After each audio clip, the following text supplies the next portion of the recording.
श्रीपाद गौरांग दास बाबा जी महाराज के शिष्य हमारे सदगुरुदेव भगवान, आज के ही दिन आपने लीला में प्रवेश किया। ऐसे महापुरुष दुर्लभ ही जगत में होते हैं जिन्होंने भजन का ऐसा उच्चतम आदर्श संसार में उपस्थित किया हो। महाराज जी लगभग 94 वर्ष धरा पर विराजे, जिसमें लगभग 73 वर्ष महाराज जी ने अखंड ब्रजवास किया। दुनिया की चकाचौंध से दूर वृंदावन में एक कुटिया में रहकर भजन किया। न कहीं गए न कहीं आए। बड़े बड़े संत लोग आपका दर्शन करने आपकी कुटिया पर आते। ऐसे महापुरुष जगत में दुर्लभ हैं। सुनकर भरोसा नहीं होगा, दिन में 24 घंटे होते हैं। अपनी आंखों से दर्शन की हुई बात बता रहे हैं, सुनी हुई नहीं। भरोसा नहीं होगा, पर फिर भी आज उनके स्मरण की तिथि है। 24 घंटे दिन में होते हैं, दिन रात में। आपका 22.5 घंटे का भजन सुनकर भरोसा नहीं होगा। और एक दिन 2 दिन नहीं, सारे जीवन 1.5 घंटे में निद्रा भी, शरीर की क्रियाएं भी, भोजन भी, सब चीज। 22.5 घंटा भजन, प्रतिदिन 7 लाख नाम जप। भरोसा नहीं होगा इन बातों पर। और जैसे जैसे समय बीतेगा तो लोगों को लगेगा कि ये बातें कहानियां हैं, पर ऐसा नहीं। हर समय प्रेमाश्रु भरे हुए नयन, हा गौर हा गोविंद, हा गौर हा गोविंद। ऐसी स्थिति में संपूर्ण जीवन भजन और निरंतर प्रिया प्रियतम की अष्टकालीय लीला चिंतन में निमग्न। एक क्षण को भी बाह्य स्मृति नहीं। महाराज जी का जन्म उड़ीसा में हुआ था। आयतन जिला के पांडुकुली ग्राम में श्री गौरांग महाप्रभु जी की वंश परंपरा में, मिश्र परिवार में। आपके पिताजी का नाम था श्री भिकारी मिश्र जी, माताजी का नाम था कोकिला देवी। महाराज जी के एक बड़े भाई और एक बड़ी बहन थी। लेकिन महाराज जी गोद में ही थे, तभी माता पिता दोनों का देहांत हो गया। तब जो बड़ी बहन थी वो भी बहुत बड़ी नहीं थी, पर बड़ी थी। तो बड़े भाई और बड़ी बहन ने ही महाराज जी को पाला। माँ का दूध भी ठीक से नहीं पी सके थे, तो एक धाय माँ की व्यवस्था की गई। उन्हीं ने गुरुदेव भगवान का पोषण किया। आप प्रिया जी के परिकर थे। लगभग 21 वर्ष तक आप घर पर रहे, जिसमें प्रारंभिक शिक्षा महाराज जी ने गांव में ही ग्रहण की। और उस जमाने में आप सोचिए, उस जमाने में जब देश आज़ाद भी नहीं हुआ था, महाराज जी ने बीए तक की पढ़ाई की, लेकिन सन 1945 में जब आपकी केवल 21 वर्ष की लगभग आयु थी, एक अज्ञात शक्ति ने आपसे गृह त्याग करवा दिया और अपने बहन भाई सबको छोड़ करके महाराज जी अकेले जगन्नाथपुरी आ गए। जगन्नाथ जी का दर्शन किया, जगन्नाथपुरी में भ्रमण करते थे। भिक्षुक जैसा उस समय महाराज जी का वेश था और हा गौर हा जगन्नाथ कह के रोते थे और जगन्नाथ भगवान से निवेदन करते थे कि मुझे कोई भगवत प्रेम प्राप्त गुरुदेव से मिलाओ, क्योंकि गुरु कृपा के बिना जीवन में हरि की कृपा नहीं होती। जैसे विद्यालय में दाखिला लेना जरूरी है और पढ़ाई करना भी जरूरी है। अगर कोई बच्चा, कोई माँ बाप ये कहें कि हम अपने बच्चे को विद्यालय में दाखिला नहीं दिलवाएंगे, सारी पुस्तकें घर में ही ले आएंगे, घर में ही पढ़ाएंगे बच्चे को, तो बच्चा पढ़ सकता है घर में, लेकिन उस पढ़ाई को मान्यता प्राप्त नहीं होगी। तो विद्यालय में दाखिला लेना आवश्यक है। पर इसका अर्थ ये भी नहीं कि स्कूल में दाखिला लेने से ही सारी बात हो जाएगी, पढ़ना भी पड़ेगा। ऐसे गुरु दीक्षा माने भगवान के विद्यालय में दाखिला लेना, जिसमें वैष्णवों की 4 मूल परंपरा है। इन्हीं 4 मूल परंपराओं में दीक्षित होने को दीक्षा कहते हैं।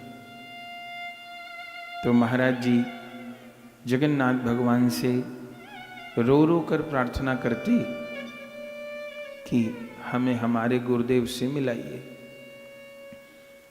आजकल संसार में ऐसा भी कहा जाता है कि हम भगवान को गुरु मानते हैं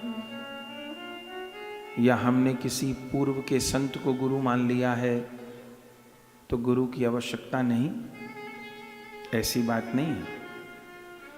ये भक्तमाल ग्रंथ भक्तों का ही इतिहास ग्रंथ है। इस भक्तमाल ग्रंथ में एक भी ऐसा उदाहरण नहीं है जो किसी भक्त ने भगवान को गुरु मान के भगवान की प्राप्ति की हो। एक भी कथा ऐसी नहीं। तो ये नई बात अभी सुनने में आती है।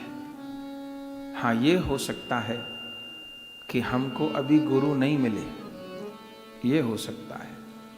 हमको नामदाता, मंत्रदाता, भावदाता गुरु नहीं मिले, ये हो सकता है। अभी हमारी कहीं निष्ठा नहीं हो सकी, तो क्या करे?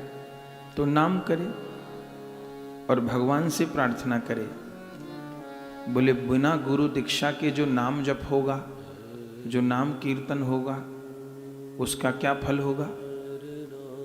तो बिना गुरु दीक्षा के जो नाम जप नाम कीर्तन होगा, उसका ये फल होगा कि पहले गुरु प्राप्ति होगी।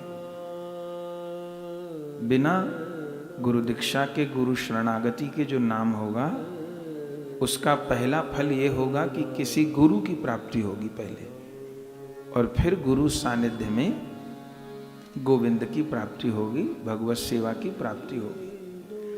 सीधे भगवान किसी को स्वीकार नहीं करते। भगवान अपने भक्त के माध्यम से ही स्वीकार करते हैं। इसलिए वैष्णवी दीक्षा अत्यंत अनिवार्य है। जैसे किसी को डॉक्टर बनना है तो उसको मेडिकल कॉलेज में दाखिला लेना ही पड़ेगा। कोई कहे कि मैं मेडिकल की किताबें लाके घर पे ही पढ़ लूंगा, हो सकता है वो पढ़ भी ले, हो सकता है वो थोड़ा दवा देना भी सीख जाए, किसी डॉक्टर के यहाँ नौकरी करके आदमी कंपाउंडर बन जाता है, दवाएं भी दे लेता है, लेकिन डॉक्टर नहीं बन जाएगा। डॉक्टर के लिए उसको मेडिकल कॉलेज में दाखिला लेना पड़ेगा। जय।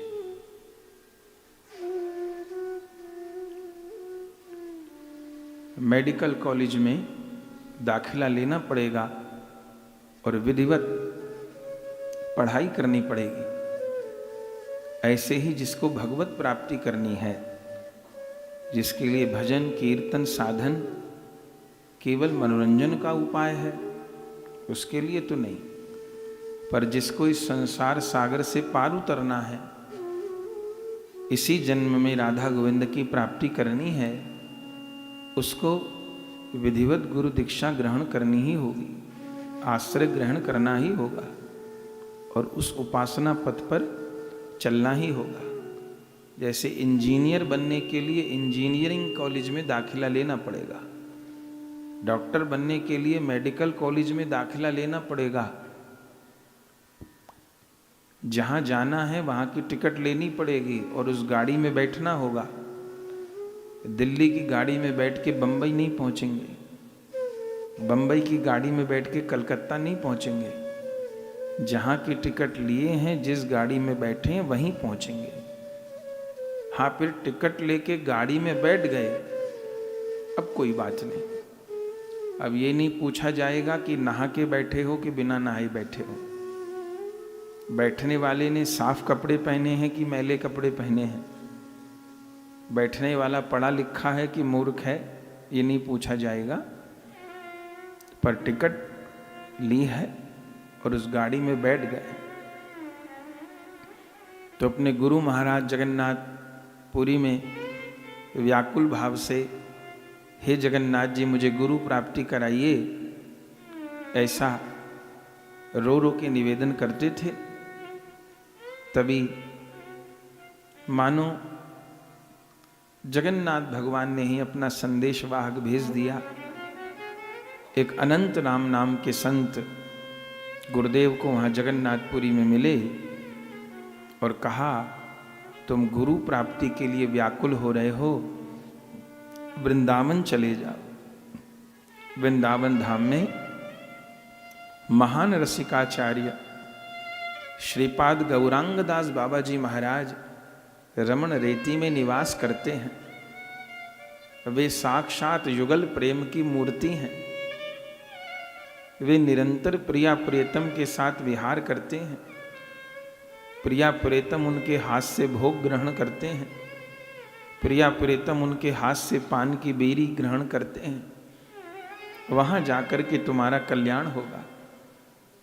तब गुरुदेव भगवान जगन्नाथपुरी से पैदल वृंदावन आए और वृंदावन में सीधे बस गौरांग दास बाबा जी महाराज को खोजते खोजते उन्हीं के स्थान पर पहुंच गए और सदा सदा के लिए परम गुरुदेव गौरांग दास बाबा जी के चरणों में आत्मसमर्पण कर दिया। और उस समय फिर 1945 में कार्तिक शुक्ल प्रतिपदा, कार्तिक मास में गोवर्धन पूजा वाले दिन महाराज जी की दीक्षा हुई। पहले महाराज जी का नाम था श्री चिंतामणि मिश्र, पहले नाम था महाराज जी का श्री चिंतामणि मिश्र। फिर गुरुदेव ने आपका नामकरण किया। तुम अपने भजन से चंद्रमा के समान शीतलता प्रदान करने वाले होगे। गुरुदेव के हृदय को, श्यामा श्याम के हृदय को। गौरांग दास बाबा जी महाराज गुरुदेव से बोले कि आज से तुम्हारा नाम होगा श्री चंद्रशेखर दास। तब इसी नाम से महाराज जी भक्त जगत में विख्यात हुए। और वो 21 वर्ष की आयु और फिर 94 वर्ष की आयु में आप लीला में प्रविष्ट हुए। आहा, ब्रजमंडल का त्याग नहीं किया। आपके गुरुदेव गौरांग दास बाबा जी ने आपको भजन के कुछ नियम कहे थे। प्रतिदिन 3.25 लाख नाम करना है, प्रतिदिन अष्टकालीय लीला चिंतन करना है, ऐसे मंत्र जप करना है, एकादशी आदि वैष्णव व्रतों का पालन करना है। जैसे जैसे गुरुदेव ने नियम कहे ऐसे ऐसे बड़ी दृढ़ता से महाराज जी ने नियमों का पालन किया। लगभग 8 वर्ष का आपको अपने गुरुदेव का प्रत्यक्ष संग प्राप्त हुआ। 1945 से 1953 तक। फिर 1953 में श्रीपाद गौरांग दास बाबा जी महाराज मोक्षदा एकादशी को लीला में प्रविष्ट हो गए। अपने गुरुदेव के अंतर ध्यान होने पर महाराज जी परम व्याकुल हो गए, प्राण छोड़ने को उतारू हो गए। तब परम गुरुदेव ने गुरुदेव भगवान को दर्शन दिए और नाम लेकर कहा, मैं कहीं नहीं गया, तुम्हारे पास ही हूं, तुमको जो आज्ञा प्रदान की है उसका पालन करो। तो महाराज जी की संपत्ति क्या थी? एक तो मिट्टी का करुआ और दूसरे अपने गुरुदेव की पादुका। महाराज जी के पास अपने गुरुदेव माने श्रीपाद गौरांग दास बाबा जी महाराज की पादुका थी। गौरांग दास बाबा जी के जूट के जूते थे, तो वो महाराज जी की सेवा में रहते थे। अपने गुरुदेव की पादुका की ही सेवा महाराज जी करते थे। तो जब गुरुदेव अंतर ध्यान हो गए, आपके इतने व्याकुल हो गए गुरु महाराज कि अपने सिर से अपने गुरुदेव की पादुका को बांध के और निकल पड़े और बस ब्रज में भ्रमण करते थे। कभी कहीं, कभी कहीं, कभी कहीं, कभी कहीं, कभी बरसाने के रास्ते में बैठ के भजन करते थे। आज के जैसा तो उस समय ब्रज था नहीं, बन ही बन थे ब्रज में। तो कभी बरसाने के मार्ग में, नंदगांव बरसाने के मार्ग में बैठ के महाराज जी भजन करते थे। क्यों? कि श्री जी यहां से निकलेंगी तो मुझे दर्शन होगा। कभी नंदगांव के मार्ग में बैठ के महाराज जी भजन करते थे, ठाकुर जी गैया चराने जाएंगे तो मुझे दर्शन होगा। बहुत दिन महाराज जी भ्रमण करते रहे। फिर गोविंद कुंड पर महाराज जी ने भजन किया, गिरिराज जी में। आप बहन लोग उठ जाइए, आपको समस्या है कुछ, जल्दी विक्षेप नहीं करिए, उठ जाइए। एकदम शालीनता से, सभ्यता से बैठिए सब लोग। तो श्री महाराज जी गोविंद कुंड पधारे और श्री गिरिराज जी में गोविंद कुंड में महाराज जी ने भजन किया। उस समय कैसा वैराग्य था कि महाराज जी के शरीर पर एक लंगोटी और एक बहिर्वास माने कमर में बांधने का वस्त्र, यही महाराज जी के वस्त्र थे और माला झोली। गोविंद कुंड के जल में स्नान करते थे। निकल जाइए, कोई बात नहीं, निकल जाइए, विक्षेप नहीं, बैठिए।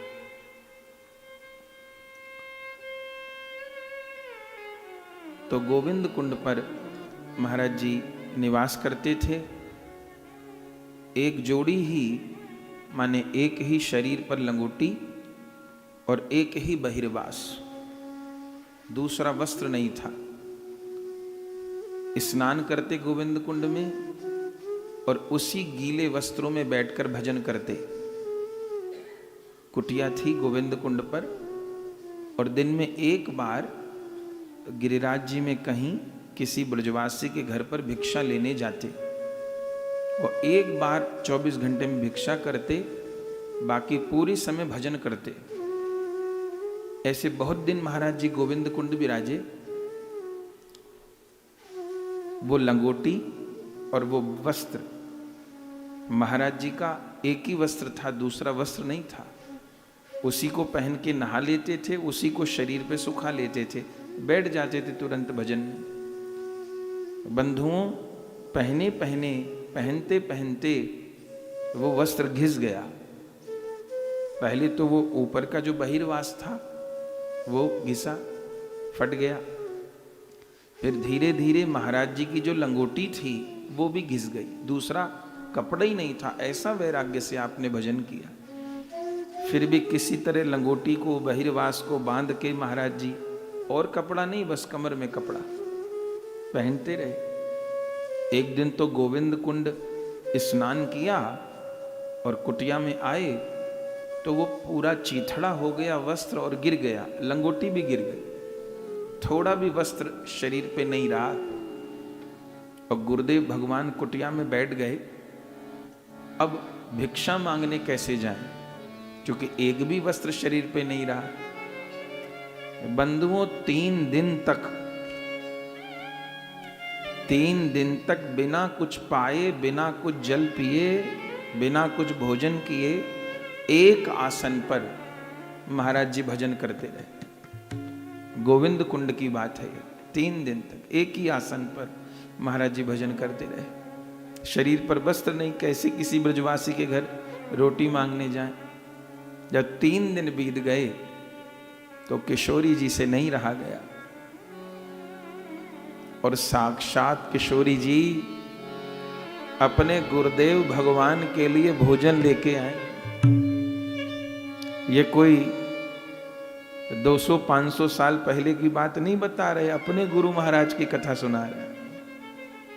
स्वयं किशोरी जी 7-8 वर्ष की बालिका के रूप में भोजन की सामग्री सब, पूरी साग, सब सामान, और उसके साथ वस्त्र भी। महाराज जी कुटिया में थे। श्री जी बाहर से बोली, ए बाबा, ओ बाबा। महाराज जी के कान में आया, ए कौन है? ओ बाबा। अब महाराज जी को पता नहीं कि कौन पधारे। महाराज जी ने कहा, हाँ लाली। अरे बाबा, तू मधुकरी मांगवे क्यों ना आवे? तू मधुकरी मांगवे क्यों ना आवे? बाबा ने कही, लाली मैं आऊंगा। अरे बाबा, मेरी मैया ने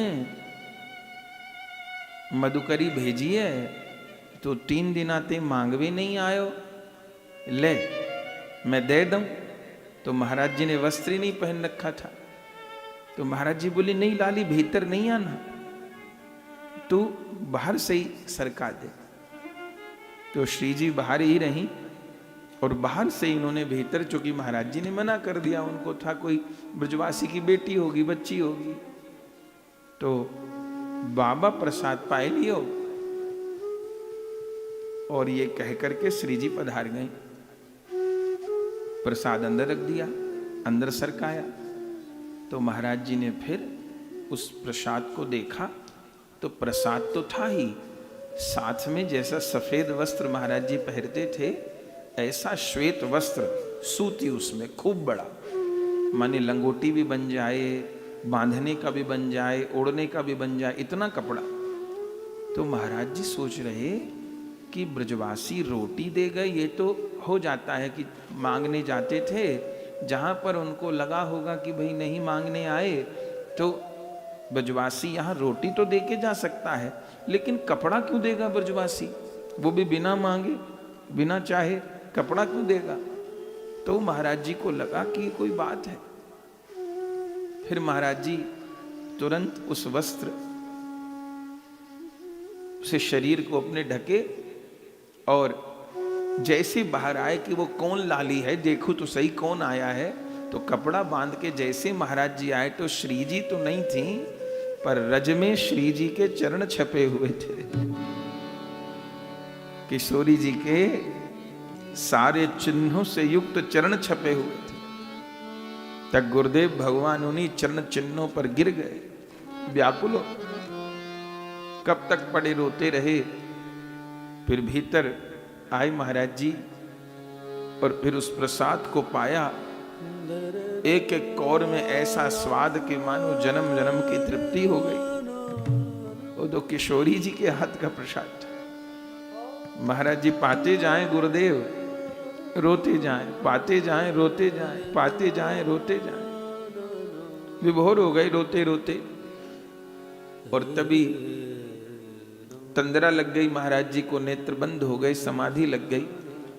तब फिर समाधि में पुनः श्री जी पधारी और गुरुदेव को कहा, नाम लेके गुरुदेव का,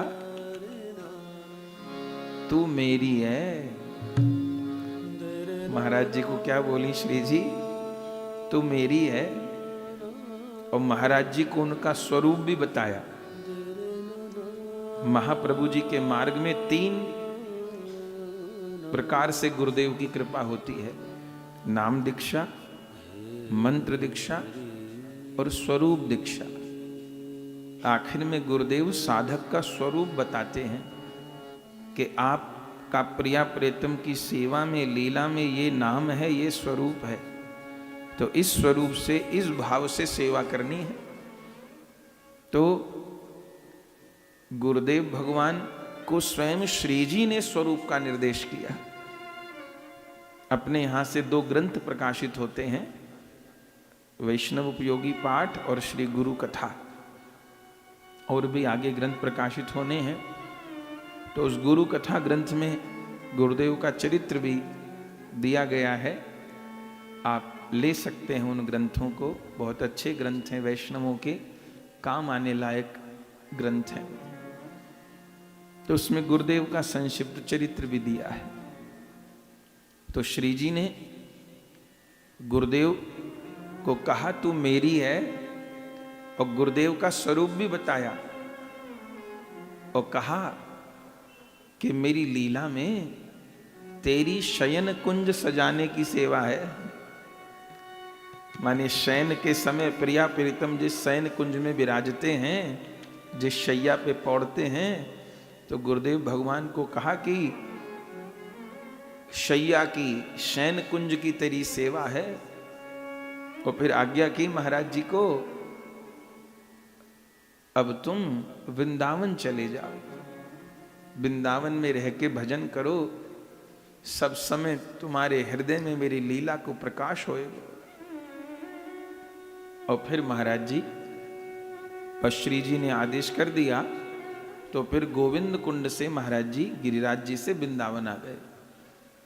पहले तो वराह घाट पर रहे कुछ वर्षों तक, फिर रमण रेती में आप विराजे और फिर अंतिम लीला तक आप वहीं विराजे। छोटी सी कुटिया, बस वो आपका तखत, बस वही, और दीन दुनिया का कोई, सब समय बस लीला चिंतन। कभी उनको सोते हुए नहीं देखा, ना बिना प्रेमाश्रु के देखा, एक भी क्षण ऐसा नहीं देखा कि आंखों में आंसू न भरे हों। हर समय सजल नेत्र, और कभी सोते ही नहीं देखा। कोई 2 बजे भी जाए तो लेटे हैं। हरे हरे हरे कृष्ण हरे राम हरे कृष्ण कृष्ण कृष्ण हरे राम। आंखों से अश्रु प्रवाह। अपने यहाँ महामंत्र का जप होता है, उपदेश मंत्र का कीर्तन होता है, बस इसी में महाराज सवेरे आप आन्निक करते, गोपाल मंत्र इत्यादि जप करते, तो एक एक मंत्र के साथ प्रिया प्रीतम के चरणों पर कमल चढ़ाते। क्या कहना। तो फिर वृंदावन आप विराजे और फिर संपूर्ण जीवन बस भजन भजन और भजन और भजन, इसके अलावा और कोई सुध बुध नहीं। आखिर के दिनों में आपने रोग वाली लीला भी की, उनका तो कौन प्रारब्ध था, वे तो निरंतर प्रिया प्रीतम की लीला में निमग्न थे। पर हम जैसे जीवों के अपराध उन्होंने ले लिए होंगे, तो रोग वाली लीला भी उन्होंने की। तो कभी काले बाबू अस्पताल है वृंदावन में, बहुत ज़्यादा अस्पताल तो नहीं है वृंदावन में, एक काले बाबू अस्पताल है, एक ब्रज हेल्थ केयर है जहाँ नया आश्रम बन रहा है विष्णुप्रिया धाम। तो कभी काले बाबू में जाना पड़ता था, 1-2 दिन रहना होता था, कभी ब्रज हेल्थ केयर में। रोग वाली लीला भी करते रहे। और फिर जब ऐसा हुआ तो फिर आपने अपने, तो महाराज जी ने 7-8 दिन पहले बोल रहे थे, अच्छे से बातचीत कर रहे थे। क्या बोले? जानवा ठकुरानी बुला रही। जानवा ठकुरानी माने नित्यानंद प्रभु जी की धर्मपत्नी। बोले जानवा ठकुरानी बुला रही हैं, नित्यानंद प्रभु जी का उत्सव मनाएंगे। तो सबको लगा कि कहीं महाराज जी नित्यानंद त्रयोदशी के दिन लीला प्रवेश न करें। पर हमको निश्चय था कि महाराज जी नित्यानंद त्रयोदशी को तो नहीं जाएंगे, क्योंकि नित्यानंद त्रयोदशी उत्सव का दिन होता है। उस दिन नित्यानंद प्रभु जी का भी आविर्भाव होता है और हमारे परम गुरुदेव गौरांगदास बाबा जी महाराज का भी आविर्भाव होता है। तो आविर्भाव को तो तिरुभाव नहीं बनाएंगे। फिर ये भी सोचा कि महाराज जी कह रहे हैं कि मुझको जानवा ठकुरानी बुला रही हैं, नित्यानंद प्रभु का उत्सव मनाएंगे, तो उत्सव वाले दिन उत्सव थोड़ी मनाया जाता है जाके। अगर किसी को उत्सव मनाना है तो 2-4 दिन पहले तो जाना पड़ेगा ना तैयारी करने के लिए। तो हमको मन में निश्चय हो गया कि महाराज जी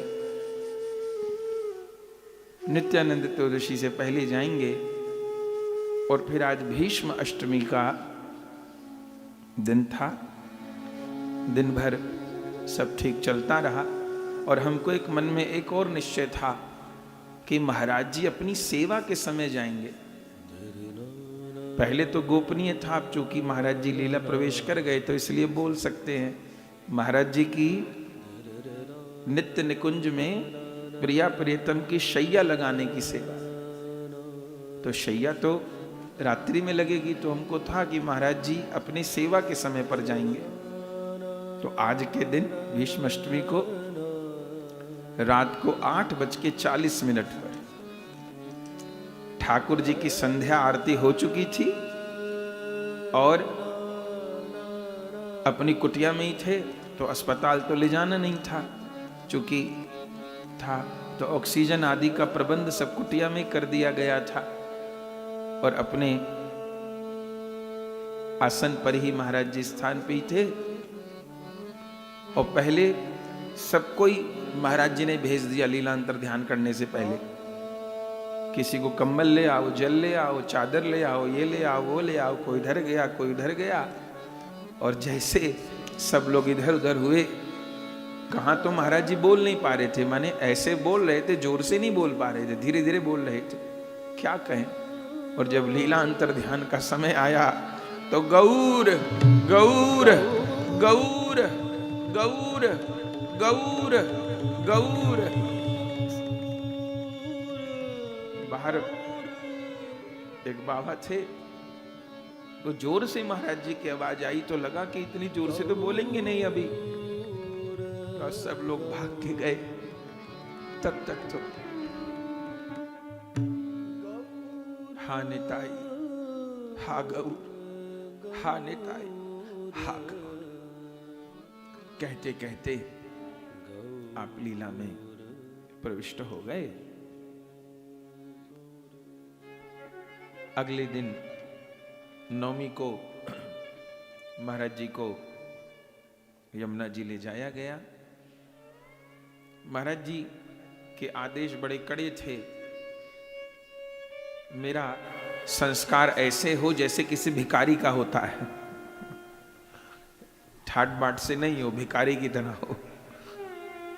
और जिन ब्रजवासियों के घर से मैंने जीवन भर रोटी खाई है, उन्हीं ब्रजवासियों के घर से गैया के कंडे आए,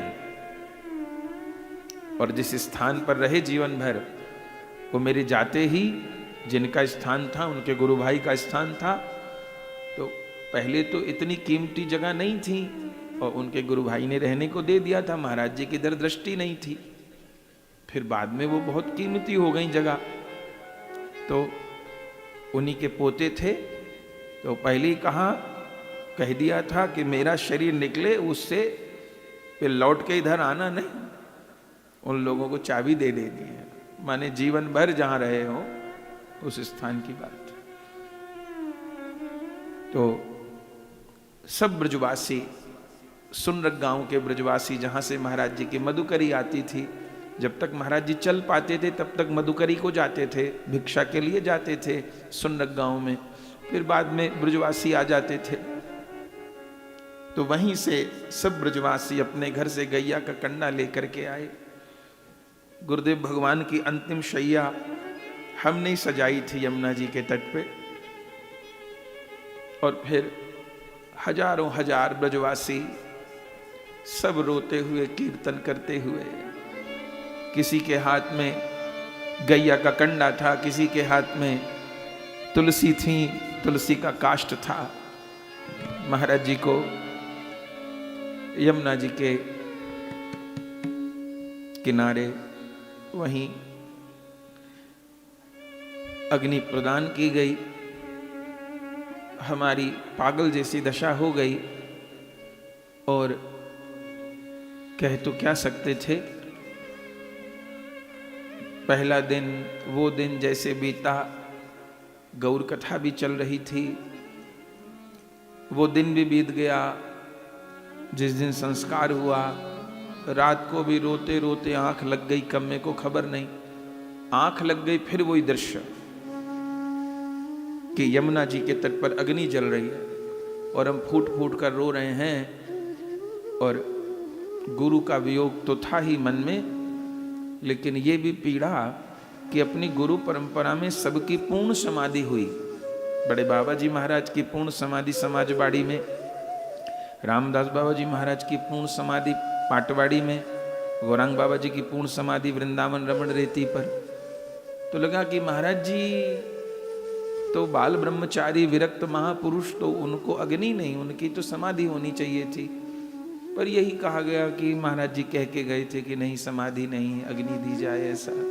पर हम अपने मन को नहीं समझा पा रहे थे, तो सपने में भी यही देख रहे थे कि अग्नि लगी है, और सब ब्रजवासी परिक्रमा दे रहे हैं, हम भी परिक्रमा दे रहे हैं, बैठे रो रहे हैं। स्वप्न में भी यही देख रहे। देखते देखते क्या देखा कि धीरे धीरे अग्नि शांत हो गई, सब लोग चले गए, हम फिर भी वहीं बैठे हैं यमुना जी के तट पे। तभी क्या देखा कि महाराज जी चिता भस्म से खड़े हो गए। गुरुदेव भगवान जैसे भोलानाथ खड़े हो गए, चिता भस्म से खड़े हो गए महाराज जी, और हमारे पास आए और सिर पे हाथ रख के बोले, मैं कहीं नहीं गया तुम्हारे पास। इतना शब्द कहा तो हमारा फिर जो पीड़ा थी मन की, उसको महाराज जी समाधान किए। फिर उत्सव मना महाराज जी का।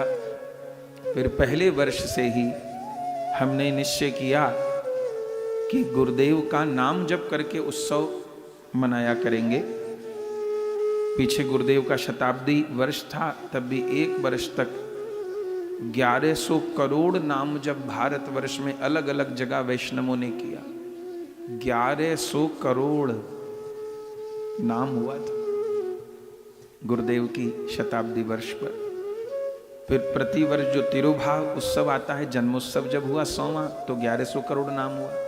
अब हर वर्ष जब गुरुदेव का तिरुभाव होता है, तो जो दिन चल रहे हैं ना, ये गुप्त नवरात्र के चल रहे हैं। तो फिर पहले साल से निश्चय कर लिया कि महाराज जी को नाम अर्पण किया करेंगे। तो अपने सारे वैष्णव पूरे भारतवर्ष में जहां जहां वैष्णव हैं वे संकल्प पूर्वक श्री महामंत्र जप, गुरुदेव भगवान ने जो जीवन भर किया तो उनको कैसे प्रसन्न करें। वो किसी चीज से प्रसन्न नहीं होंगे, वे नाम से ही प्रसन्न होंगे। इसलिए आज जो चरित्र, पर चरित्र कौन सा, तो उनकी प्रसन्नता के लिए महाराज जी का हरिदास ठाकुर जी में बहुत प्रेम। हरिदास ठाकुर जी का प्रति वर्ष आप उत्सव मनाते, तो फिर सोचे हरिदास ठाकुर जी का ही चरित्र। चूंकि जैसे हरिदास ठाकुर जी नामाचार्य, ऐसे अपने गुरुदेव नामाचार्य, तो फिर पहले साल से ही हम सब वैष्णव लोग महाराज जी की प्रसन्नता के लिए श्री महामंत्र जब संख्या पूर्वक सब वैष्णव जन करते हैं। लाखों करोड़ों नाम होता है। फिर आज के दिन गुरुदेव को अर्पण होता है।